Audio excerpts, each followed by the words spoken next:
ഇപ്പോൾ നമ്മൾ മുന്നേ ഉണ്ടായിരുന്ന ഒരു ഹെൽത്ത് കെയർ ഒരു ആരോഗ്യ ചിന്ത അല്ല ഇപ്പോൾ ഉള്ളത്. ഇപ്പോൾ എങ്ങനെയാണെന്ന് വെച്ചാൽ അസുഖങ്ങളെ നേരത്തെ തിരിച്ചറിയുക എന്നുള്ളതാണ് അതിൽ ഏറ്റവും പ്രധാന ഘടകം. അല്ലെങ്കിൽ ഇന്ന ഇതിൽ അസുഖം വരാൻ സാധ്യത ഉണ്ടെന്ന് നേരത്തെ മനസ്സിലാക്കി, അത് പ്രമേഹം മുതൽ എല്ലാ അസുഖങ്ങളും നേരത്തെ മനസ്സിലാക്കി അതിനനുസരിച്ചുള്ള ലൈഫ് സ്റ്റൈൽ ചേഞ്ച് കൊണ്ടുവരിക എന്നുള്ളതാണ്. 40 മിനിറ്റ് 1 മണിക്കൂറൊക്കെ ഒരേപോലെ നിൽക്കുക ഇരിക്കുക ചെയ്യുന്ന സമയത്ത് അവർക്ക് നടുവേദന അനുഭവപ്പെടുന്നുണ്ടെങ്കിൽ ആ ഒരു ഡിസ്ക് വേദന ഭാവിയിൽ അത് വഷളാവാം. ഭാവിയിൽ അത് ഡിസ്ക് തള്ളലായിട്ട് കാലിലേക്ക് വേദന അങ്ങനെയൊക്കെയുള്ള പ്രയാസങ്ങളിലേക്ക് എത്തും. അപ്പോൾ അത് നേരത്തെ കണ്ടെത്തി കഴിഞ്ഞ് കഴിഞ്ഞാൽ ഈ നേരത്തെ നമ്മൾ പറഞ്ഞ പോലെ അതിൻ്റെ എക്സസൈസും കാര്യങ്ങളൊക്കെ ചെയ്തിട്ട് അവർക്ക് റിക്കവറി സാധ്യമാണ്. ഇപ്പം ഈ ഷുഗർ കുറയാനൊക്കെ സ്റ്റെപ്പ് കയറിയാൽ മതി എന്നുള്ള സ്റ്റെപ്പ് കയറുന്നതിൽ കുഴപ്പം ഉണ്ടോയെന്ന് വെച്ച് കഴിഞ്ഞാൽ അത് നമ്മൾ അതിന് പ്രിപ്പയർഡ് ആവണം എന്നുള്ളതാണ്. അസ്സലാമു അലൈക്കും വറഹ്മത്തുള്ളാഹി വബറകാതുഹു. പ്രിയപ്പെട്ട പീസ് റേഡിയോ ശ്രോതാക്കളെ, പീസ് റേഡിയോ ആരോഗ്യ വിചാരം പ്രോഗ്രാമിലേക്ക് ഹൃദ്യമായ സ്വാഗതം. നമ്മളൊക്കെ പരസ്പരം വേദനകൾ പങ്കുവെക്കാറുണ്ട്.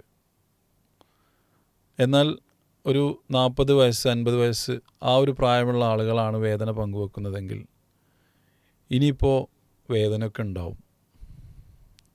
അത് സഹിച്ചേ പറ്റൂ. അങ്ങനൊരു മാനസികാവസ്ഥയിലേക്കാണ് പ്രായമായ ആളുകളും അവരെ ആശ്വസിപ്പിക്കുന്ന ആളുകളും ചെയ്യാറുള്ളത്. പക്ഷേ ഇവിടെ അങ്ങനെ വേദന സഹിച്ച് നമ്മുടെ ആയുസ് ഒരുപാട് നല്ല കാര്യങ്ങൾ ചെയ്യാൻ വേണ്ടി നമുക്ക് അള്ളാഹു തന്ന ആ ഒരു ആയുസ്സിനെ നമ്മൾ ഒരു ഭാഗത്തേക്ക് മാറ്റി വെക്കേണ്ടതില്ല. മറിച്ച് ഒരുപാട് നല്ല കാര്യങ്ങൾ നമുക്ക് ചെയ്യാൻ സാധിക്കും എന്നുള്ളൊരു ചിന്തയിൽ നിന്നാണ് ഇന്നത്തെ ആരോഗ്യ വിചാരം ശ്രോതാക്കളോട് പങ്കുവെക്കുന്നത്. കഴിഞ്ഞ എപ്പിസോഡിൽ നമ്മൾ ഒരുപാട് കാര്യങ്ങൾ ഇതുമായി ബന്ധപ്പെട്ട് വേദനകൾക്ക് ആശ്വാസം എന്ന നിലയ്ക്ക് ഒരുപാട് കാര്യങ്ങൾ നമ്മൾ മനസ്സിലാക്കിയിരുന്നു. ഡോക്ടർ ജസീൽ കെ തന്നെയാണ് ഈ ഒരു എപ്പിസോഡിൽ നമ്മളോടൊപ്പം ഉള്ളത്. അദ്ദേഹം ഇൻ്റർവെൻഷണൽ പെയിൻ സ്പെഷ്യലിസ്റ്റാണ്, കോഴിക്കോടാണ്. കോഴിക്കോട് ബഡ്ഡീസ് ഹെൽത്ത് കെയർ ക്ലിനിക്കിൽ നിന്നാണ് അദ്ദേഹം ഈ ഒരു എപ്പിസോഡിൽ നമ്മുടെ പീസ് റേഡിയോയിൽ വെച്ച് ചെയ്യാൻ വേണ്ടിയിട്ട് എത്തിയിട്ടുള്ളത്. സ്വാഭാവികമായും നമ്മൾ പെരിന്തൽമണ്ണ സ്റ്റുഡിയോയിൽ വെച്ച് സംസാരിക്കുമ്പോൾ ഹോസ്പിറ്റൽ സിറ്റി എന്നൊക്കെ പെരിന്തൽമണ്ണയെ വിശേഷിക്കാറുണ്ട്. അപ്പം എല്ലാവരും മരുന്നിൻ്റെ പിന്നാലെ പോകുമ്പോൾ നമുക്കൊരു പക്ഷേ ഈ ഒരു പ്രായമായ ആളുകളിലേക്ക് ഇത്തരം ഒരു ചിന്ത ഉണ്ടല്ലോ, ഇനിയിപ്പോൾ ഞാൻ മരുന്ന് കഴിച്ച് അങ്ങനെ തള്ളിപ്പോകേണ്ടി വരും. അവിടെ നിന്ന് മരുന്ന് കഴിക്കാതെ തന്നെ നമ്മുടെ ശരീരത്തിൻ്റെ ഒരുപാട് റിക്കവറൻസ് സാധ്യതയുള്ള കുറേ അനുഗ്രഹങ്ങൾ പടച്ചോൻ നമുക്ക് തന്നിട്ടുണ്ടല്ലോ, അത് വെച്ചിട്ട് നമുക്ക് വേദനകളെ അകറ്റാൻ സാധിക്കും എന്നുള്ള നിലയ്ക്ക് നമ്മുടെ ശ്രോതാക്കളോട് ഡോക്ടർക്ക് എന്ത് പ്രതീക്ഷയാണ് കൊടുക്കാനുള്ളത്? യഥാർത്ഥത്തിൽ ഇപ്പോൾ ഈ പറഞ്ഞ പോലെ തന്നെ നമ്മൾ ആയുസ് നമ്മളെ കയ്യിലിരിക്കുന്ന സംഗതിയല്ല. പക്ഷേ ഉള്ള ആയുസ് ഭംഗിയായിട്ട് എങ്ങനെ കൊണ്ടുപോകാൻ പറ്റും എന്നുള്ളത് നമുക്കും ശ്രമിക്കാവുന്നൊരു സംഗതിയാണ്. അപ്പം അവിടെ ഇപ്പം ഒരു കോൺസെപ്റ്റ് തന്നെ മാറി. ഇപ്പോൾ നമ്മൾ മുന്നേ ഉണ്ടായിരുന്ന ഒരു ഹെൽത്ത് കെയർ ഒരു ആരോഗ്യ ചിന്ത അല്ല ഇപ്പോൾ ഉള്ളത്. എങ്ങനെയാണെന്ന് വെച്ച് കഴിഞ്ഞാൽ ലോഞ്ചിവിറ്റി എന്നുള്ളൊരു വാക്ക് അവിടെ വന്നു. ലോഞ്ചിവിറ്റി എന്ന് പറഞ്ഞാൽ ആയുസ് നീട്ടിക്കൊണ്ടുപോകാമെന്ന് തെറ്റിദ്ധരിക്കപ്പെടാം. പക്ഷേ യഥാർത്ഥത്തിൽ അവിടെ ഉദ്ദേശിക്കുന്നത് എന്താണെന്ന് വെച്ച് കഴിഞ്ഞാൽ ഉള്ള ആയുസിനെ ഏറ്റവും ഭംഗിയായിട്ട് എങ്ങനെ ആരോഗ്യത്തോടെ കൊണ്ടുപോകാൻ പറ്റും എന്നുള്ളതാണ്. അപ്പോൾ അവിടെ ഇപ്പോൾ എങ്ങനെയാണെന്ന് വെച്ചാൽ അസുഖങ്ങളെ നേരത്തെ തിരിച്ചറിയുക എന്നുള്ളതാണ് അതിൽ ഏറ്റവും പ്രധാന ഘടകം. അല്ലെങ്കിൽ ഇന്ന ഇതിൽ അസുഖം വരാൻ സാധ്യത ഉണ്ടെന്ന് നേരത്തെ മനസ്സിലാക്കി, അത് പ്രമേഹം മുതൽ എല്ലാ അസുഖങ്ങളും നേരത്തെ മനസ്സിലാക്കി അതിനനുസരിച്ചുള്ള ലൈഫ് സ്റ്റൈൽ ചേഞ്ച് കൊണ്ടുവരിക എന്നുള്ളതാണ്. അപ്പം അതിൻ്റെ ഒരു ഭാഗം കൂടിയാണ് ഇപ്പോൾ നമ്മൾ ഈ റീജനറേറ്റീവ് മെഡിസിനും ഉപയോഗപ്പെടുന്നുണ്ട്. അത് ഇപ്പോൾ അസുഖങ്ങൾ വന്നിട്ടും ഉപയോഗിക്കുന്നതോടൊപ്പം തന്നെ പരിക്ക് കൂടുതൽ പറ്റാൻ സാധ്യതയുള്ള ഇപ്പം ഓരോ പ്രൊഫഷനും അല്ലെങ്കിൽ ഓരോ ജോലികൾ ചെയ്യുന്ന ആളുകളിലും ചില അവയവങ്ങൾ ഇപ്പോൾ കൂടുതൽ നിന്ന് ജോലി ചെയ്യുന്ന ആളുകൾ, ഡ്രൈവർമാർ, അവർക്കൊക്കെ ചിലപ്പം നടുവേദനയ്ക്ക് സാധ്യത കൂടും. അപ്പോൾ അവർ നേരത്തെ അസസ്മെൻറ്റിലേക്ക് പോകുന്നു. നടുവേദന വരുന്നതിൻ്റെ മുമ്പേ അതിൻ്റെ സാധ്യതകൾ മനസ്സിലാക്കിയിട്ട് അവിടെ ആ കേടുവന്ന കോശങ്ങളെ തിരിച്ച് കൊണ്ടുവരാൻ വേണ്ടിയിട്ട് റീജനറേറ്റീവ് മെഡിസിൻ അതിൽ ഉപയോഗപ്പെടുത്തുന്നു. ഒരു വെയിറ്റ് റിഡക്ഷൻ ആവശ്യമുണ്ടെങ്കിൽ അവരെ അതിന് കൊണ്ടുപോകുന്നു. അവരെ ഇപ്പം ബാക്കിൻ്റെ മസിൽസ്, ഇപ്പോൾ നടുവേദന വെച്ച് പറയുകയാണെങ്കിൽ തന്നെ ബാക്ക് മസിൽസ് സ്ട്രെങ്തനിങ് ചെയ്യുന്നു. അതൊക്കെ പ്രോപ്പറായിട്ട് ചെയ്ത് അസസ് ചെയ്ത് അങ്ങനെ പോകുന്ന ഒരു രീതിയിലേക്കാണ് പോകുന്നത്. അപ്പം ഈ പറഞ്ഞ പോലെ വേദന അനുഭവിച്ച് മുന്നോട്ട് പോകുക എന്നുള്ള ഒരു ചിന്താഗതി ഒരു പക്ഷേ ഇനിയുള്ള കാലത്ത് ഉണ്ടാവില്ല. അല്ലെങ്കിൽ അങ്ങനെ ഒരു സമാശ്വസിപ്പിക്കലായിരിക്കില്ല. നേരത്തെ മനസ്സിലാക്കി നേരത്തെ ചികിത്സിക്കുക, കൂടാതെ നോക്കുക, ഇതാണ് അതിലൊരു പ്രധാന ഉദ്ദേശം. വേദനൻ്റെ ഒരു പ്രശ്നം അങ്ങനെ കൂടിയുണ്ട്. വേദന അനുഭവിച്ച് കഴിഞ്ഞാൽ അത് കുറയല്ല ചെയ്യുക, കൂടുക ചെയ്യുക. അപ്പം അതിൽ അധികം വരാതെ അതിൻ്റെ മുന്നേ അതിന് വേണ്ട ഇടപെടലുകൾ നടത്താൻ നോക്കുക എന്നുള്ളത്. ജോലിയുള്ളവരാവട്ടെ ജോലി ഇല്ലാത്തവരാവട്ടെ സാധാരണ സ്റ്റെപ്പ് കയറുന്നൊരവസ്ഥ നമുക്ക് എല്ലാവർക്കും വരാറുണ്ട്. ജോലിക്കിടയിലാവട്ടെ അതല്ലെങ്കിൽ വീട്ടിലാവട്ടെ. അപ്പോൾ സ്റ്റെപ്പ് കൂടുതൽ കയറി ഇറങ്ങിക്കഴിഞ്ഞാൽ ഒരു വേദന നമുക്ക് അനുഭവപ്പെടാറുണ്ട്. ഇതെന്തിൻ്റെയും സിഗ്നലാണോ? അങ്ങനെ എന്തെങ്കിലും ഒരു പ്രശ്നം ഉണ്ടെങ്കിൽ അതിനെ ഒരു സ്ഥിരമായ ആ ഒരു വേദനയിലേക്ക് പോവാതിരിക്കാൻ നമുക്ക് എന്തെങ്കിലും ചെയ്യാൻ പറ്റും? യഥാർത്ഥത്തിൽ ഈ സ്റ്റെപ്പ് കയറുന്നതൊരു എക്സസൈസ് ആയിട്ട് ചെയ്യുന്ന ആളുകളുണ്ട്. ഇപ്പം ഈ ഷുഗർ കുറയാനൊക്കെ സ്റ്റെപ്പ് കയറിയാൽ മതി എന്നുള്ള. സ്റ്റെപ്പ് കയറുന്നതിൽ കുഴപ്പം ഉണ്ടോയെന്ന് വെച്ച് കഴിഞ്ഞാൽ അത് നമ്മൾ അതിന് പ്രിപ്പയർഡ് ആവണം എന്നുള്ളതാണ്. അതായത് നമ്മൾ മസിൽസ് പലതും സ്ട്രെങ്തനിങ് ചെയ്യണം. ഒന്നാമതെന്ന് വെച്ച് കഴിഞ്ഞാൽ നമ്മൾ ഈ തൊടൻ്റെ മസിൽസ്, അപ്പോൾ നമുക്ക് അത് ഒന്ന്. രണ്ടാമത്തെ ശ്രദ്ധിക്കപ്പെടാത്തൊരു സംഗതിയാണ് നമ്മളെ ഈ ബട്ടക്സ്, ഈ ബാക്കിലുള്ള മസിൽസ്. ആ രണ്ട് മസിൽസും വളരെയധികം ഉപയോഗപ്പെടുത്തി സ്ട്രെങ്തനിങ് ചെയ്ത് നമ്മൾ ചെയ്യുകയാണെങ്കിൽ ഇപ്പോൾ ഈ സ്റ്റെപ്പ് കയറലൊക്കെ ഒരു പരിധിവരെ ആയാസമായി മാറും. പക്ഷേ എന്നിരുന്നാൽ പോലും ഇപ്പോൾ നമ്മളൊരു 70 കിലോ ഉള്ള ഒരാൾ സ്റ്റെപ്പ് കയറുന്ന സമയത്ത് സ്പീഡിലാണ് കയറുന്നതെങ്കിൽ അത് 80ഉം 90ഉം ആയിട്ടാണ് കാലിൻ്റെ മുട്ടിൽ വരും. അപ്പോൾ അതധികം പ്രോത്സാഹിപ്പിക്കപ്പെടുന്നൊരു സംഗതിയല്ല. മറ്റ് എക്സസൈസുകളൊക്കെയാണ് കൂടുതൽ നല്ലത്. അതോടൊപ്പം തന്നെ ഈ സ്ട്രെങ്തനിങ് ചെയ്യുക എന്നുള്ളത് ചെയ്തു കഴിഞ്ഞാൽ അത് എളുപ്പമാണ്. ഇനിയിപ്പോൾ ഒരാൾക്ക് മുട്ടുവേദന ചെറിയ തോതിലുണ്ടെങ്കിൽ അവർ യഥാർത്ഥത്തിൽ ഈ സ്റ്റെപ്പ് കയറുന്ന സമയത്ത് അവർ ശ്രദ്ധിക്കണത് കാര്യം ചിലപ്പോൾ മുട്ട് തേയ്മാനത്തിൻ്റെ ഒരു തുടക്കമായേക്കാം. അപ്പോൾ അത് അവർ ആ എന്താ പറയുക, ഡോക്ടറെ കാണിച്ച് എക്സ്റേ ഒക്കെ എടുത്ത് അസസ് ചെയ്ത് കഴിഞ്ഞാൽ അതിൽ നിന്ന് റിവേഴ്സിബിലിറ്റി സാധ്യത ആണെങ്കിൽ അത് ചെയ്യുക എന്നുള്ളതാണ്. അത് സാധ്യമാവുന്ന ആളുകൾ അത് ചെയ്യുക. പിന്നെ ഇനിയിപ്പം ചില ആളുകളോടൊക്കെ നമ്മൾ പറയാറുണ്ട്, ചില പരിക്കുകളൊക്കെ പറ്റിയ ആളുകളോട് സ്റ്റെപ്പ് കയറുന്ന സമയത്ത് ചെരിഞ്ഞ് കയറാൻ പറയും. അതായത് മുന്നോട്ട് കാല് വെച്ച് കയറുന്നതിന് പകരം സൈഡിലോട്ട് ഇങ്ങനെ കാല് വെച്ചിട്ട് സ്റ്റെപ്പ് കയറുന്ന രീതിയുണ്ട്. അപ്പോൾ സൈഡിലെ മസിൽസാണ് അവിടെ ഉപയോഗപ്പെടുത്തുന്നത്. അപ്പോൾ അനിവാര്യ ഘട്ടത്തിലൊക്കെ അങ്ങനെയൊക്കെ ചെയ്യാം. പക്ഷേ സ്റ്റെപ്പ് കയറുന്ന അത്ര പ്രോത്സാഹിപ്പിക്കപ്പെടുന്നില്ല എന്നുള്ളതാണ് ഒരു യാഥാർത്ഥ്യം. വീട്ടുജോലികൾ ചെയ്യുന്ന ഉമ്മമാരോട്, അതല്ലെങ്കിൽ ഒരേ ഒരു പൊസിഷനിൽ നിന്നിട്ട് ജോലി ചെയ്യുന്ന സ്ഥിരമായി ജോലി ചെയ്തുകൊണ്ടിരിക്കുന്ന ആളുകളോട്, അവർക്ക് വേദന കുറച്ച് അതേ പൊസിഷനിൽ നിന്ന വേദന വരുമല്ലോ, വേദന വരുന്ന സമയത്ത് നമ്മൾ ആ ജോലി നിർത്തി മറ്റെന്തെങ്കിലും ഒരു എക്സസൈസിലേക്ക് പോയി തിരിച്ചു വന്നാൽ അത് നമുക്കത് വേദന ഒഴിവാക്കാൻ സാധിക്കുമോ? അതിനെക്കുറിച്ചൊന്ന് പറയുമോ? ഈ ഒരേപോലെ നിൽക്കുക എന്നുള്ളതും ഒരേപോലെ കുറേ സമയം ഇരിക്കുക എന്നുള്ളതും ഒരു നല്ലൊരു സംഗതിയായിട്ട് പറയാറില്ല. കാര്യം ഒരേപോലെ നിൽക്കുന്ന സമയത്ത് ഇതേപോലെ തന്നെ നമ്മൾ ബോഡീൻ്റെ വെയിറ്റ് മൊത്തം വരുന്നത് അതായത് നട്ടെല്ലിലേക്കും കാലിൻ്റെ മുട്ടിലേക്കും ഉപ്പൂറ്റിയിലേക്കും അങ്ങനെയൊക്കെയാണ്. അപ്പം നമ്മൾ ഈ കുറച്ച് ഡൈനാമിക്കായി നിൽക്കുകയെന്ന് അറിയാം. അതിങ്ങനെ നടന്ന് പോകുന്ന സമയത്ത് ഈ പ്രശ്നം വരുന്നില്ല, ഒരു സ്ഥലത്തേക്ക് വരുന്നില്ല. അതുപോലെ തന്നെയാണ് ഒരേപോലെ ഇരിക്കുക. ഒരേപോലെ കുറേ സമയം ഇരിക്കുന്ന സമയത്ത് ഇതേപോലെ നട്ടെല്ലിൽ ചില ഭാഗങ്ങളിൽ രക്തോട്ടം കുറഞ്ഞ് നിൽക്കുകയാണ് ആ സമയത്ത്. അപ്പം നമ്മളിങ്ങനെ മൂവ് ചെയ്ത് നിൽക്കലാണ് എപ്പോഴും നല്ലൊരു സംഗതി. അപ്പം തീർച്ചയായിട്ടും അങ്ങനെ വരുന്ന സമയത്ത് വേദന അനുഭവപ്പെടുന്നുണ്ടെങ്കിൽ അവർ കുറച്ച് റെസ്റ്റൊക്കെ എടുത്ത് തിരിച്ച് വരുന്ന സമയത്ത് അവർക്ക് അത് കുറയും. പക്ഷേ അത് സ്ഥിരമായിട്ട് അങ്ങനെ കണ്ടുവരുന്നുണ്ടെങ്കിൽ അവർ ശ്രദ്ധിക്കണം. കാരണം എന്താണെന്ന് വെച്ച് കഴിഞ്ഞാൽ അവരെ ഇപ്പോൾ നടുവേദനയാണ് അവർക്ക് വരുന്നതെങ്കിൽ അവരെ ഈ ഡിസ്കിന് ചെറിയ പ്രശ്നം വന്നു തുടങ്ങുന്നതിൻ്റെ ഭാഗമായിട്ടാണ് അങ്ങനെ കാണപ്പെടാറുള്ളത്. ഒരു 40 മിനിറ്റ് 1 മണിക്കൂറൊക്കെ ഒരേപോലെ നിൽക്കുക ഇരിക്കുക ചെയ്യുന്ന സമയത്ത് അവർക്ക് നടുവേദന അനുഭവപ്പെടുന്നുണ്ടെങ്കിൽ ആ ഒരു ഡിസ്ക് വേദന ഭാവിയിൽ അത് വഷളാവാം. ഭാവിയിൽ അത് ഡിസ്ക് തള്ളലായിട്ട് കാലിലേക്ക് വേദന അങ്ങനെയൊക്കെയുള്ള പ്രയാസങ്ങളിലേക്ക് എത്തും. അപ്പോൾ അത് നേരത്തെ കണ്ടെത്തി കഴിഞ്ഞ് കഴിഞ്ഞാൽ നേരത്തെ നമ്മൾ പറഞ്ഞ പോലെ അതിൻ്റെ എക്സസൈസും കാര്യങ്ങളൊക്കെ ചെയ്തിട്ട് അവർക്ക് റിക്കവറി സാധ്യമാണ്. ഒരു നല്ല വെയിറ്റ് എടുത്ത് ജോലി ചെയ്യുന്ന ആളുകളുണ്ടല്ലോ, നമ്മൾ പോട്ടർമാർ, അതേപോലെ തന്നെ മരം കൊണ്ട് കിടക്കുന്ന ജോലിക്കാർ, പിന്നെ അതേപോലെ കരിങ്കൽ കോറിയിലൊക്കെ ജോലി ചെയ്യുന്ന ആളുകൾ നല്ല വെയിറ്റുള്ള സാധനങ്ങൾ മാറ്റി എടുത്തു വെക്കേണ്ടി വരും. അങ്ങനത്തെ ആളുകൾക്ക് ഒരു ഇതുപോലെ തന്നെ കുറച്ച് കഴിഞ്ഞാൽ പിന്നെ മരുന്ന് കഴിക്കേണ്ട ഒരവസ്ഥ, അതല്ലെങ്കിൽ ഒരു സർജറിയിലേക്കൊക്കെ നീങ്ങും. അപ്പോൾ ഇതിന് ഇപ്പോൾ തന്നെ അവർ ശ്രദ്ധിക്കേണ്ട, അവർക്കൊക്കെ ഒരു വേദന ഫീൽ ചെയ്യുന്നുണ്ടെങ്കിൽ അവരിപ്പോൾ തന്നെ ശ്രദ്ധിക്കേണ്ട കാര്യം എന്താണ്? അല്ല, അവർ ഉണ്ടെങ്കിൽ സാധാരണ നേരത്തെ ഈ പറഞ്ഞ പോലെ അവർക്കാണ് കൂടുതൽ പ്രശ്നങ്ങളൊക്കെ നമ്മൾ ഒരുപക്ഷെ കണ്ടുവരുന്നത്. അപ്പോൾ അവർ അത് നേരത്തെ മനസ്സിലാക്കിയിട്ട് അവർക്ക് ഉപയോഗപ്പെടുന്ന ആ മസിൽസ് ഉണ്ടല്ലോ, അത് കൂടുതൽ സ്ട്രെങ്തനിങ് ചെയ്താൽ അതിൻ്റെ അകത്തുള്ള ആ ബാക്കി ഭാഗങ്ങളിലേക്കുള്ള പരിക്ക് കുറയുന്നുള്ളതാണ്. മസിൽ സ്ട്രെങ്തനിങ് ഉള്ളും വഴി, മറ്റതുള്ളതൊക്കെ എല്ലാവർക്കും ഒരുപോലെയാണ്. അപ്പോൾ ഇവർ അത് അങ്ങനത്തെ ആക്ടിവിറ്റി, പിന്നെ അങ്ങനെ പ്രശ്നമുള്ളവരോട് അങ്ങനത്തെ ആക്ടിവിറ്റി കുറക്കാൻ പറയാറുണ്ട്. അതിപ്പോൾ മത്സ്യത്തൊഴിലാളികളടക്കം അങ്ങനെ ഒരു പ്രശ്നം പറയും. നമ്മൾ അവരും വലിയൊരു വെയിറ്റൊക്കെ വലിച്ചു കയറ്റുന്ന ആൾക്കാരൊക്കെയാണ്. അപ്പോൾ പലപ്പോഴും അവർക്ക് നടുവേദന, കൈവേദന ഒക്കെ ചിലപ്പോൾ അവർ നമ്മുടെ അടുത്തേക്ക് വരുന്ന സമയത്ത് അവർ ഭയങ്കര മസ്കുലറായിരിക്കും, ഭയങ്കര പിന്നെ ഇനി അവരോട് സ്ട്രെങ്തനിങ് എങ്ങനെ പറയുന്നൊക്കെ നമുക്ക് സംശയം തോന്നും. പക്ഷേ ഒരു പരിധി വരെയൊക്കെ പിന്നെ അവർ പ്രശ്നങ്ങളുണ്ടെന്ന് പറഞ്ഞു കഴിഞ്ഞാൽ അവർ തന്നെ അതിൽ നിന്ന് അഡ്ജസ്റ്റ് ചെയ്യും. അങ്ങനെയൊക്കെയാണ് അവർ ചെയ്യാറുള്ളത്. അതല്ലാതെ വേറൊരു വഴിയില്ല. പിന്നെ അവരോട് ആ തൊഴിൽ നിർത്താൻ ചിലപ്പോൾ നമുക്ക് പറയാൻ പറ്റിക്കൊള്ളണമെന്നില്ല. അതാണ് അതിൻ്റെ ഒരു പ്രായോഗിക പ്രശ്നം. നമ്മൾ സ്ത്രീകളൊക്കെ പൊതുവെ വീട്ടിൽ ചെയ്യുന്നൊരു പിന്നെ വീട് വൃത്തിയാക്കുന്ന സമയത്ത് നല്ല വെയിറ്റുള്ളൊരു ബക്കറ്റ് ഒരു കയ്യിൽ പിടിച്ചിങ്ങനെ പോകുന്നതാണ്. എന്നിട്ട് അവർ വേറൊരു ഭാഗത്തേക്ക് ഇങ്ങനെ ആ വെയിറ്റ് ബാലൻസ് ചെയ്യാൻ വേണ്ടിയിട്ട് വേറൊരു ഭാഗത്തേക്ക് ചെരിഞ്ഞതും കാണാം. അതിൻ്റെ ഒരു സയൻസ് എന്താ? അത് ബോഡീൻ്റെ ഒരു ബയോമെക്കാനിക്സ് ആണ്. അത് നമ്മൾ എന്താ പറയുക, വെയിറ്റ് ബാലൻസിങ് ചെയ്യുന്നതെന്നുള്ളൂ. അതുകൊണ്ടാണ് അവർക്ക് വേദന, ബാക്ക് പെയിൻ നന്നായിട്ട് അങ്ങനെ പറയാൻ വയ്യ. വെയിറ്റ് ഇപ്പോൾ ഈ ബാക്ക് പെയിൻ ഉള്ളവരോട് നമ്മൾ വെയിറ്റ് എടുക്കുന്നതൊക്കെ കുറക്കാൻ പറയും. വെയിറ്റ് അതുപോലെ തന്നെ അത് എടുക്കുന്ന ആ ഡൈനാമിക്സ് ഒക്കെ കറക്റ്റായിരിക്കണം. ആ ഒരു കറക്റ്റ് കുനിയുന്നതും, അല്ലെങ്കിൽ ചില സമയത്ത് ചില വെയിറ്റ് നമ്മൾ കുനിയാൻ പാടില്ല, ഇരുന്നിട്ട് എടുത്ത് പൊന്തിക്കൊക്കെ വേണ്ടത്. അപ്പോൾ ചില സമയത്ത് അവരത് ചെയ്യുന്നുണ്ടാവില്ല.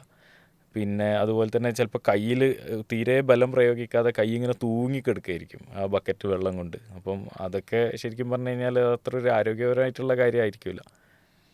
കുട്ടികളെടുക്കുന്ന സമയത്ത് കുറച്ചും കൂടി എനിക്ക് തോന്നുന്നു അത്ര പ്രശ്നം വരാറില്ല ആൾക്കാർക്ക്. ഒന്നാമതെന്ന് വെച്ചാൽ കുട്ടികൾ തന്നെ 5 കിലോ അങ്ങനെയൊക്കെയല്ലേ മാക്സിമം വെയിറ്റ് വരാറുള്ളൂ. പിന്നെ 2 സൈഡിലും പിടിച്ചെടുക്കുക. ബക്കറ്റ് പോലല്ല, ബക്കറ്റ് നമ്മളൊരു നേർത്തൊരു വടിക്കഷ്ണത്തിലാണ് ഈ 5 കിലോ അല്ലെങ്കിൽ 10 കിലോ ഒക്കെ വെയിറ്റ് പോരുന്നത്. അപ്പോൾ അതൊരു ഇതാണ്. കയ്യിലും മസിൽസൊക്കെ പെയിനാവും. അങ്ങനെ കുറേ പ്രശ്നങ്ങൾ അവിടെ വരുന്നുണ്ട്. സ്വാഭാവികമായും വേദന അനുഭവിച്ച് സഹിച്ച് നടക്കുന്നതിലേറെ ആ വേദനയുടെ കാരണം കണ്ടെത്തി ഏത് ഭാഗത്തേക്കാണോ പ്രശ്നമുള്ളത് ആ പ്രശ്നമുള്ള ഭാഗത്തിന് കുറച്ചുകൂടി ഒന്ന് ഉഷാറാക്കി എടുക്കാൻ വേണ്ടിയിട്ട്, റീജനറേറ്റ് ചെയ്യാൻ വേണ്ടിയിട്ട് ശ്രമിക്കുക എന്നുള്ളതാണ് ഡോക്ടർ പറഞ്ഞത്. സാധാരണ IT പ്രൊഫഷണൽസ്, അതേപോലെ തന്നെ ഡോക്ടർ നേരത്തെ പറഞ്ഞു താക്കോൽദാര ശസ്ത്രക്രിയ ചെയ്യുന്ന ഡോക്ടേഴ്സ്, അതേപോലെ പല്ല് ഡോക്ടർമാർ, ഇവർക്കൊക്കെ ഉണ്ടാകുന്ന പ്രശ്നങ്ങളും പറഞ്ഞു. അങ്ങനത്തെ ആളുകൾക്ക് എന്താണ് ഡോക്ടറെ ഒരു ടെക്നിക്ക് പറഞ്ഞു കൊടുക്കാനുള്ളത്? അല്ല, അവർക്ക് എന്ന് വെച്ച് കഴിഞ്ഞാൽ അവർ പോസ്ചർ കറക്ഷൻസ്, ഇപ്പം മറ്റേ താക്കോൽദാര ശസ്ത്രക്രിയ ചെയ്യുന്നവരെ കാര്യത്തിൽ നമ്മളെന്ന് വെച്ച് കഴിഞ്ഞാൽ ടേബിൾ ഹൈറ്റ് അഡ്ജസ്റ്റ് ചെയ്യുക. ചില സമയത്ത് ചിലപ്പോൾ അവരൊരു ഉയരത്തിൽ കയറി നിന്നിട്ട് ചെയ്യാം. അങ്ങനെ കുറേ. പക്ഷേ അതിലൊരു വിഷയം വരുന്നതെന്ന് വെച്ച് കഴിഞ്ഞാൽ ഇപ്പോൾ ശസ്ത്രക്രിയേൻ്റെ ഇപ്പോൾ നമ്മളൊന്നും കാണുന്ന ആൾക്കാരായതുകൊണ്ട് കൂടെയുള്ള ആൾക്കാരും കൂടി അതുപോലെ ആവണം. എല്ലാവരും ഒരേ ഹൈറ്റ് ആയിരിക്കില്ല. അപ്പോൾ അസിസ്റ്റ് ചെയ്യുന്ന ആൾക്കാരുണ്ടാവും. അങ്ങനെ ഇപ്പോൾ അതിൽ നിന്നൊക്കെ മാറി റോബോട്ടിക്കൊക്കെ ആയി. ഇപ്പോൾ റോബോട്ട് ചെയ്യാൻ തുടങ്ങിയതുകൊണ്ട് അവരൊരു സൈഡിൽ നിന്ന് ബട്ടൺ അമർത്തിയാൽ മതി എന്നുള്ള ഒരു അവസ്ഥയിലേക്ക് പോകുന്നുണ്ട്. കാര്യങ്ങൾ എളുപ്പമാവുന്നുണ്ട്. എന്നിരുന്നാൽ പോലും ഇങ്ങനെയൊക്കെയുള്ള കാര്യം ഈ IT പ്രൊഫഷണൽസിൻ്റെ കാര്യം അതാണ്. അവർ ആ സീറ്റിംഗ് പൊസിഷനാണ് മെയിൻ ഫാക്ടർ. അവർ ഇരിക്കുന്നത് കറക്റ്റ് ആവണം. പിന്നെ അവരൊരു നിശ്ചിത സമയത്ത് എണീറ്റ് നടക്കണം. ഇപ്പോൾ സ്റ്റാൻഡിങ് ചെയേഴ്സും സ്റ്റാൻഡിങ് മറ്റേ ടേബിൾസൊക്കെ അവൈലബിൾ ആണ്. ഇങ്ങനെ നിന്നുകൊണ്ട് വർക്ക് ചെയ്യാൻ പറ്റും. അപ്പം നിന്ന് നടന്ന് അങ്ങനെയൊക്കെ വർക്ക് ചെയ്യുക എന്നുള്ളതാണ്. പിന്നെ അവർ ഈ സ്ക്രീന് എപ്പോഴും അവരൊരു കണ്ണിൻ്റെ ലെവലിൽ വെക്കണം എന്നുള്ള പറയാം. ഈ കഴുത്ത് വേദനയാണ് അവർക്ക് വലിയൊരു പ്രശ്നം വരുന്നത്. പിന്നെ നേരത്തെ നമ്മൾ സൂചിപ്പിച്ച പോലെ നമ്മളെ ഈ ബാക്ക് മസിൽസും അതുപോലെ തന്നെ ഈ ബട്ടക്സിൻ്റെ അവിടുത്തെ മസിൽസും അത് വീക്കാവും നമ്മൾ ഈ കുറേ ഇരുന്ന് ജോലി ചെയ്യുന്ന ആളുകളിൽ. അല്ലെങ്കിൽ അത് വേണ്ടത്ര ഉപയോഗിക്കാൻ പറ്റാറില്ല.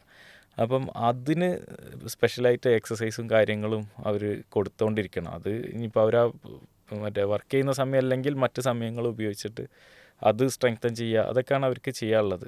എർഗണോമിക്സ് കറക്റ്റാക്കുക എന്ന് പറയും. അത് അവരിയ്ക്കുന്നത് ഈ കൈയിൻ്റെ മുട്ട് ഇങ്ങനെ റെസ്റ്റ് ചെയ്തിട്ട് വേണം അവർ കമ്പ്യൂട്ടറിൽ ടൈപ്പ് ചെയ്യുന്നതൊക്കെ. ചിലരിങ്ങനെ തൂക്കിയിട്ടിട്ട് ഇങ്ങനെ അവർക്കൊക്കെ ഇവിടെ ഈ കഴുത്തിൻ്റെ ഈ സൈഡിൽ പെയിൻ വരിക, അങ്ങനെ കുറേ പ്രശ്നങ്ങൾ കാണാറുണ്ട്. അതുപോലെ ഇവിടെ കൈയിൻ്റെ റിസ്റ്റിൽ പെയിൻ വരും ചിലർക്ക്. അപ്പം അത് കൈ ഇത് കറക്റ്റായിരിക്കണം, കണ്ണിൻ്റെ ഇത് കറക്റ്റായിരിക്കണം. ഈവൻ സ്ക്രീന് മുന്നിൽ കണ്ണിൻ്റെ ആരോഗ്യത്തിനും നമുക്ക് നോക്കുകയാണെങ്കിൽ സ്ക്രീൻ ഇത്ര ദൂരത്തിലായിരിക്കണം ഉണ്ടാവുക. പിന്നെ ഒരേപോലെ കുറേ സമയം ഇരിക്കരുത് എന്നാണ്. മുന്നേ നമ്മൾ പറയില്ല ഇങ്ങനെ നീണ്ടു നിവർന്ന് ഒരേപോലെ ഇരിക്കുക.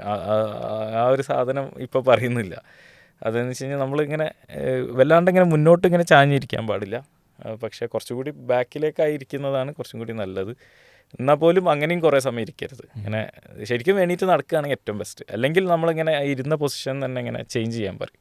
അങ്ങനെ ഒരു അരമണിക്കൂർ കൂടുമ്പോൾ ഒന്ന് റൊട്ടേറ്റ് ചെയ്യുക എന്തെങ്കിലും ചെയ്ത് കഴിഞ്ഞാൽ അവർക്കതൊരു ഈ നേരത്തെ പറഞ്ഞ പോലെ ഒരു ബ്ലഡ് സപ്ലൈ കിട്ടാൻ, നമ്മൾ നട്ടെല്ലിൻ്റെ എല്ലാ ഭാഗങ്ങളിലേക്കും ബ്ലഡ് സപ്ലൈ എത്തണമെങ്കിൽ അതൊക്കെ ആവശ്യമായിട്ടുള്ളത്. ഡോക്ടർ പറഞ്ഞത് നമുക്ക് സ്വാഭാവികമായിട്ടും മെഡിസിൻ ഇല്ലാതെ തന്നെ ഇതൊക്കെ ഒരുപാട് ചില ശ്രമങ്ങൾ നടത്തിയാൽ, ശ്രമങ്ങൾ എന്ന് പറയാൻ പറ്റില്ല, കുറച്ച് ഹാർഡ് വർക്ക് എന്ന് പറയാം, കഠിന ശ്രമങ്ങൾ നടന്നാൽ തന്നെ നമുക്കത് മെഡിസിൻ ഇല്ലാതെയോ അല്ലെങ്കിൽ സർജറി ഒന്നും ഇല്ലാതെ തന്നെ ഒരു ശ്രമം നടത്താം എന്നുള്ളതാണ് പറഞ്ഞത്. മെഡിസിൻ ചില ഘട്ടത്തിൽ നമുക്ക് വേണ്ടി വരും. ഒരു പ്രയാസം കൂടുമ്പോൾ ഒന്ന് മെഡിസിൻ ഒഴിവാക്കി, നേരത്തെ നമ്മൾ പറഞ്ഞ പോലെ വേദന സഹിച്ചാൽ കൂടുകയേ ചെയ്യുള്ളൂ. അപ്പോൾ ആ സമയത്ത് ഇപ്പോൾ പഴയ പോലെ വേദന സംഹാരി കൊടുക്കുക എന്നുള്ള ഒരു കോൺസെപ്റ്റ് ഒന്ന് മാറി. ഇപ്പോൾ നമ്മൾ ഈ പെയിൻ സ്പെഷ്യാലിറ്റി ഒക്കെ വന്നതുകൊണ്ട് വേദനനെ തന്നെ നമ്മൾ മുറിച്ചാണ് കാണുന്നത്. അതിൽ ചിലത് സൈക്കോളജിക്കലായിട്ടുള്ള കാര്യങ്ങളുണ്ട്. അവിടെ അങ്ങനത്തെ മരുന്നിൻ്റെ ചെറിയ ഡോസ് കൊടുക്കേണ്ടി വരുന്നുണ്ട്. പക്ഷെ അത് അപൂർവമാണ്. പക്ഷെ അതല്ലാത്ത മരുന്നുകളൊക്കെ ഉണ്ട് ഞരമ്പുമായി ബന്ധപ്പെട്ട്. അവിടെ വേദന സംഹാരി കുറച്ചിട്ടുള്ള മറ്റു മരുന്നുകൾ ഉപയോഗിച്ചുകൊണ്ടാണ് അത്. പക്ഷേ ഈ പറഞ്ഞ പോലെയാണ് ഇപ്പോൾ നമ്മൾ റീഹാബിലിറ്റേഷൻ ഇങ്ങനത്തെ സംഗതികൾ ഉപയോഗിച്ച് ഒരു പരിധി വരെ തുടക്കത്തിലേ അതൊക്കെ ചെയ്യുകയാണെങ്കിൽ ഈ സർജറിയൊക്കെ ഒഴിവാക്കാം. ഈ സർജറിയൊക്കെ ഒരു അവസാന ഘട്ടത്തിലേക്ക് എത്തുന്ന സമയത്ത് പിന്നെ അതല്ലാതെ വേറെ വഴി ഉണ്ടാവില്ല. അപ്പോൾ അങ്ങനത്തെ ഘട്ടത്തിലെത്തിയ ആളുകൾക്ക് അതേ ഉള്ളൂ നമുക്ക് പരിഹാരമായിട്ട് പറഞ്ഞു കൊടുക്കാനുണ്ടാവും. ഉപ്പൂറ്റി വേദനയെക്കുറിച്ച് ഡോക്ടറെ നമുക്ക് ശ്രോതാക്കളോട് എന്താ പറയാനുള്ളത്? ഉപ്പൂറ്റി വേദന പൊതുവെ സ്ത്രീകളിലാണ് കൂടുതൽ കാണപ്പെടാറ്, പുരുഷന്മാരിൽ വരാറുണ്ട്, അപൂർവമാണ്. അപ്പോൾ ഈ ഉപ്പൂറ്റി വേദന ചിലപ്പോൾ അത് വാദവുമായിട്ടൊക്കെ ബന്ധപ്പെടും. വാദം എന്ന് പറയുമ്പം രക്തവാദം ആവണമെന്നില്ല. ഈ സീറോ നെഗറ്റീവ് ആർത്രോപ്പതി എന്ന് പറഞ്ഞിട്ട് അല്ലെങ്കിൽ ഫൈബ്രോമയാൾജിയ എന്നൊക്കെ പറഞ്ഞിട്ട് പല കാറ്റഗറി. അപ്പോൾ അതിൽ മുന്നത്തെ കോൺസെപ്റ്റ് ഒന്ന് മാറി. മുന്നേ നമ്മളെങ്ങനെ വെച്ച് കഴിഞ്ഞാൽ അതിന് കുറേ മരുന്ന് കൊടുക്കും, ചൂട് തണുപ്പൊക്കെ അപ്ലൈ ചെയ്യും, അങ്ങനെ വീട്ടിൽ നിന്ന് തന്നെ ചെയ്യാവുന്ന കാര്യങ്ങളാണ്. അതിനുള്ള സ്പെഷ്യൽ സോഫ്റ്റ് ആയിട്ടുള്ള ഷൂസോ ചെരുപ്പോ ഉപയോഗിക്കാനൊക്കെ പറയും. ഇപ്പോഴും അതൊക്കെ പറയാറുണ്ട്. പക്ഷെ അതിൻ്റെ കൂടെ സ്പെഷ്യലായിട്ടുള്ള അതിനുള്ള മറ്റേ എക്സസൈസുകളും കൂടി പറഞ്ഞു കൊടുക്കുന്നുണ്ട്. അപ്പം ഈ മസിൽസ് എല്ലാം ഒരു യൂണിറ്റാന്നുള്ളൊരു കോൺസെപ്റ്റിലേക്കൊക്കെ ഇപ്പോൾ പോയി തുടങ്ങി. നമ്മൾ മറ്റേത് 300 ചില്ലാൻ മസിൽസ് ശരീരത്തിലുണ്ട് എന്ന് പറഞ്ഞിരുന്ന ആ ഒരു ഇതിൽ നിന്ന് മാറിയിട്ട് ഇതെല്ലാം എല്ലാം ഒറ്റ യൂണിറ്റാണ്, ഓരോന്നും തമ്മിൽ ഇൻ്റർ കണക്റ്റഡ് ആണെന്നുള്ളത്. അപ്പോൾ അതിൽ പല മസിൽസും നമ്മൾ ആക്ടിവേറ്റ് ചെയ്ത് സ്ട്രെങ്തനിങ് ചെയ്യുന്ന സമയത്ത് ഈ ഉപ്പൂറ്റി വേദന മാറാൻ അത് ഹെൽപ്പ് ചെയ്യും. പിന്നെ ചില ഘട്ടത്തിൽ നമുക്ക് നല്ല നീർക്കെട്ടും കാര്യങ്ങളൊക്കെ ഈ ഉപ്പൂറ്റിയിൽ ഉണ്ടെങ്കിൽ അത് നമുക്ക് ഈ അൾട്രാസൗണ്ട് വെച്ച് നോക്കിയാൽ മനസ്സിലാവും. നോക്കിയിട്ട് നമ്മളതിലേക്ക് ഈ പറഞ്ഞ പോലെ റീജനറേറ്റീവ് മെഡിസിൻ തെറാപ്പി കൊടുക്കാറുണ്ട്. പക്ഷേ അതിന് സമയമെടുക്കും, 2 മാസം ഒക്കെ എടുക്കാറുണ്ട് അതിൻ്റെ ഒരു ഫലപ്രാപ്തിയിലേക്ക് എത്താൻ. ഈ ബാക്കി കാര്യങ്ങളും കൂടെ ചെയ്യുമ്പോൾ നല്ല വ്യത്യാസം വരാറുണ്ട്. ഇതുപോലെ തന്നെ ഒരു പ്രശ്നമാണ് ടെന്നീസ് എൽബോ. അത് പല ആളുകളും പറയപ്പെടാറുള്ള ഒരു വേദനയാണ്. അവരോട് എന്താണ് നമുക്ക് പറയാനുള്ളത്? ടെന്നീസ് എൽബോ വളരെ സാധാരണയായിട്ട് കാണുന്നുണ്ട്. അത് പുരുഷന്മാരിലെ സ്ത്രീകളിലും ജോലി ചെയ്യുന്നവരിലും എല്ലാം കാണുന്നുണ്ട്. അത് കൂടുതൽ നമ്മളിപ്പോൾ ഈ കയ്യിൻ്റെ ആക്ഷൻ ഇങ്ങനെ വരുന്ന സമയത്ത് ഉള്ള ഒരു ഇതാണ്. ഇപ്പോൾ ഡ്രൈവർമാരിൽ ഇങ്ങനെ അലക്കി വസ്ത്രം പിഴിയുക, ഇതൊക്കെ ചെയ്യുന്ന സമയത്ത് സ്കൂട്ടർ ഓടിക്കുന്ന ആളുകൾ, അങ്ങനെയൊക്കെ പല രീതിയിലും കാണും, കളിക്കാരിൽ കാണും. അപ്പം അത് നമ്മൾ ഈ കൈമുട്ടിൻ്റെ ഈ ഭാഗത്ത് വേദന വരുന്ന ഒരു സംഗതി. അതേപോലെ ഇപ്പുറത്തും വരാറുണ്ട്, ഗോൾഫേഴ്സ് എൽബോ എന്നാണ് പറയുക. അപ്പോൾ ഈ സംഗതിയിൽ നമ്മൾ പ്രാരംഭഘട്ടത്തിൽ നമ്മൾ അതിനു വേണ്ടി മരുന്ന് കൊടുക്കും. അതിന് ചില എക്സസൈസുകളുണ്ട് കേട്ടോ, അതിനും എക്സസൈസും അതുപോലെ തന്നെ ഐസ് അപ്ലൈ ചെയ്യുക. പിന്നെ അതിന് കെട്ടുന്നൊരു ബ്രേസ് ഉണ്ട്, കയ്യിൽ കെട്ടുന്ന ഒരു ബ്രേസ് ഉണ്ട്, ആ ബ്രേസ് കൊടുക്കുക. ഇങ്ങനെയാണ് നമ്മൾ ചികിത്സിക്കാറുള്ളത്. പക്ഷെ അത് വീണ്ടും ചിലർക്ക് വരും, അതിങ്ങനെ ക്രോണിക്കായിട്ട് കുറേ കാലമായിട്ട് നിൽക്കും. അങ്ങനെ നിൽക്കുന്ന ആളുകളിൽ റീജനറേറ്റീവ് മെഡിസിൻ ചെയ്യേണ്ടി വരാറുണ്ട്. അത് മിക്കവാറും ഒരു തവണ ചെയ്താൽ തന്നെ അത് ഫലപ്രാപ്തി കാണാറുണ്ട്. ചില ആളുകളിൽ അത് ഒന്നുകൂടി 2 തവണ ചെയ്യേണ്ടി വരാറുണ്ട്. പക്ഷേ കുറച്ച് സമയം അതിനുവേണ്ടി കൊടുക്കണം, അതിൻ്റെ ഒരു ഫലപ്രാപ്തി കിട്ടുന്ന സമയത്ത് നമുക്ക് സാധാരണ രീതിയിൽ അത് മാറിക്കിട്ടാറുണ്ട്. മുന്നത് സർജറിയൊക്കെ ചെയ്യുന്നൊരു അവസ്ഥ ഉണ്ട്. ഇപ്പോൾ അത് പൊതുവേ വേണ്ടി വരാറില്ല. നമ്മളെ സച്ചിൻ ടെണ്ടുൽക്കർ പോലും ഈ റീജനറേറ്റീവ് മെഡിസിനാണ് അന്ന് ചെയ്തിട്ടുണ്ടായിരുന്നു. മൂപ്പരക്ക് ടെന്നീസ് എൽബോ വന്നപ്പോഴാണ് പൊതുവെ ആളുകൾക്ക് അത് ടെന്നീസ് കളിക്കുന്നവരെക്കാളും അത് നമ്മളെ നാട്ടിലുള്ളവർ അറിഞ്ഞു തുടങ്ങിയെന്ന് തോന്നുന്നു. അസുഖത്തിൻ്റെ പേര് ടെന്നീസ് ആണെങ്കിലും അതെ അനുഭവിക്കുന്നത് എല്ലാ സാധാരണക്കാരനും അനുഭവിക്കുന്നുണ്ട് എന്നുള്ളതാണ്. ഒരുപാട് സാധ്യതകളുള്ള ഒരു ചികിത്സ, എന്നാൽ വളരെ സിമ്പിളായിട്ട് ഒരു ചെറിയൊരു മനസ്സ് വെച്ചാൽ നമുക്ക് ചെയ്യാൻ പറ്റാവുന്ന ചികിത്സയെക്കുറിച്ചായിരുന്നു ഇന്ന് നമ്മൾ ആരോഗ്യ വിചാരത്തിൽ ചർച്ച ചെയ്തത്. പ്രിയപ്പെട്ട ശ്രോതാക്കളെ, നമ്മളോടൊപ്പം ഉണ്ടായിരുന്നത് ഡോക്ടർ ജസീൽ കെ. അദ്ദേഹം കോഴിക്കോട് ബഡ്ഡീസ് ഹെൽത്ത് കെയർ ക്ലിനിക്കിലെ പെയിൻ സ്പെഷ്യലിസ്റ്റാണ്. വളരെ സാധ്യതകളേറെയുള്ള ഈ ഒരു ചികിത്സാ സംവിധാനത്തിൻ്റെ സാധ്യതകളെക്കുറിച്ച് പറഞ്ഞുകൊണ്ട് നമുക്ക് ഇൻഷാ അല്ലാഹ് ഈ എപ്പിസോഡ് വൈൻഡപ്പ് ചെയ്യാം. ഈ റീജനറേറ്റീവ് മെഡിസിൻ എന്ന് പറയുന്ന ഈ ഒരു സംഗതി യഥാർത്ഥത്തിൽ ഇപ്പം അതിൽ കുറേ ഘടകങ്ങളുണ്ട്. പല ഘടകങ്ങളും പുതുതായിട്ട് അതിലിങ്ങനെ ആഡ് ചെയ്ത് വരുന്നുണ്ട്. പലതിപ്പോൾ നമ്മളൊന്നും പ്രാക്ടീസ് ചെയ്തിട്ട് പോലും ഇല്ലാത്ത സംഗതികളുണ്ട്. ഇപ്പം എളുപ്പമാണോയെന്ന് വെച്ചാൽ ആണ്, പക്ഷെ അതിൻ്റേതായ എന്താ പറയുക ചിലവുകൾ വരുന്ന സംഗതികളാണ്. പക്ഷേ ഇതിൻ്റെയൊക്കെ എന്താണെന്ന് വെച്ച് കഴിഞ്ഞാൽ ഇത് ഒരു ദീർഘകാലമായിട്ട് പ്രാക്ടീസ് ചെയ്യുന്നൊരു സംഗതിയല്ല പലതും പുതിയതായി വന്നിട്ടുള്ളത്. അപ്പം അതിൻ്റെ ഫലപ്രാപ്തി ദീർഘകാലത്തേക്ക് എങ്ങനെ ഉണ്ട് എന്നുള്ളത് വരും കാലങ്ങളിൽ നമ്മൾ കണ്ടറിയണം. പക്ഷേ ഇതിലിപ്പം ഇപ്പോൾ സ്റ്റെം സെല്ല് എന്ന് പറയുന്ന ഒരു സംഗതി അധികമായിട്ട് നമ്മൾ ഉപയോഗപ്പെടുത്തുന്നുണ്ട്. പക്ഷേ ദീർഘകാലത്തെ ഫലപ്രാപ്തി ബാക്കിയുള്ളതിൻ്റെ ഒപ്പം തന്നെ ഉള്ളത്. പക്ഷേ സ്റ്റെം സെല്ല് ചെയ്യുന്ന സമയത്ത് തുടക്കത്തിൽ ഭയങ്കര വ്യത്യാസം കാണുന്നുണ്ട്. പക്ഷേ ചിലവ് ഭയങ്കരമായിട്ട് കൂടുന്നൊരു പ്രശ്നം നിലവിലുണ്ട്. അതുപോലെ തന്നെ സ്റ്റെം സെല്ല് എടുക്കുക എന്ന് പറയുന്നത് ഒരു പ്രയാസമുള്ളൊരു സംഗതിയാണ് രോഗിയെ സംബന്ധിച്ചിടത്തോളം. അപ്പോൾ അത് പരമാവധി നമ്മൾ ഒഴിവാക്കുക ചെയ്യുക. പിന്നെ ഇപ്പോൾ PRP എന്ന് എക്സോസോംസ് എന്നൊക്കെ പറഞ്ഞിട്ടുള്ള പുതിയ ഇതുണ്ട്. അപ്പം ഇങ്ങനെയൊക്കെയുള്ള സംഗതികൾ ഉപയോഗപ്പെടുത്തുന്നുണ്ട്. അത് ഭാവിയിൽ നേരത്തെ ഞാൻ പറഞ്ഞ പോലെയാണ്. അതായത് നമ്മൾ ഓരോ ചെറിയ വേദന വരുമ്പോഴേക്കിനും എന്താണ് പരിക്ക് വരുന്നതെന്ന് മനസ്സിലാക്കാനുള്ള സംവിധാനങ്ങളാണ് നമ്മളെ മറ്റ് ഇമേജിങ് ടെക്നിക്സിൽ പോയിക്കൊണ്ടിരിക്കുന്നത്. ആപ്പുകളും അൾട്രാസൗണ്ടും MRIയും CTയും ഒക്കെ അത് വളരെ സാധാരണയായിട്ട് ഉപയോഗപ്പെടുത്തിക്കൊണ്ടിരിക്കുകയാണ് ഇപ്പോൾ. അപ്പോൾ അങ്ങനെ വരുന്ന സമയത്ത് അത് നേരത്തെ മനസ്സിലാക്കി, അപ്പോൾ ഇതിൻ്റെ ഉപയോഗം കൂടാനേ സാധ്യതയുള്ളൂ. അപ്പം ഇനിയുള്ള കാലത്ത് ഇപ്പം ഈ കോടികൾ വരുമാനമുള്ള കളിക്കാർ ചെയ്യുന്ന ചികിത്സയാണ് ഇപ്പം അതെങ്കിൽ ഇനിയുള്ള കാലത്ത് അത് സാധാരണ എല്ലാവരും ചെയ്യുന്നൊരു അവസ്ഥയിലേക്ക് അതിങ്ങനെ പോയിക്കൊണ്ടിരിക്കുകയാണ്. അപ്പോൾ അതൊരു എന്താ പറയുക, പണ്ട് നമ്മളിങ്ങനെ ഒരു ഇത് കഴിയുമ്പോൾ കർക്കിടക പദ്യം എന്നൊക്കെ പറയുന്ന പോലെ ചെയ്യുന്ന രീതിയിലേക്ക് ഇത് പോകും എന്നുള്ളതാണ് ഇപ്പം അതിൻ്റെ ഒരു സാധ്യത മനസ്സിലാക്കുന്നത് നമ്മൾ. ഓക്കെ, ഇത്തരം ചികിത്സാ രീതികൾ പുതിയ കാലത്ത് ഒരുപാട് സാധ്യതകൾ ഉണ്ടാവട്ടെ എന്ന് പ്രാർത്ഥിക്കുകയാണ്. Doctor, thank you very much. ഇൻഷാ അല്ലാഹ് മറ്റൊരു ദിവസം മറ്റൊരു ടോപ്പിക്കുമായി നമുക്കിരിക്കാം. പ്രിയപ്പെട്ട ശ്രോതാക്കളെ, ജസീൽ ഡോക്ടർ അദ്ദേഹം ഈ ഒരു എപ്പിസോഡിൽ ഒരുപാട് കാര്യങ്ങൾ നമ്മളെ ഓർമ്മിപ്പിച്ചിട്ടുണ്ട്. ഇൻഷാ അല്ലാഹ് മറ്റൊരു ദിവസം മറ്റൊരു ടോപ്പിക്കുമായി നമുക്കിരിക്കാം. അസ്സലാമു അലൈക്കും വറഹ്മത്തുള്ളാഹി വബറകാതുഹു.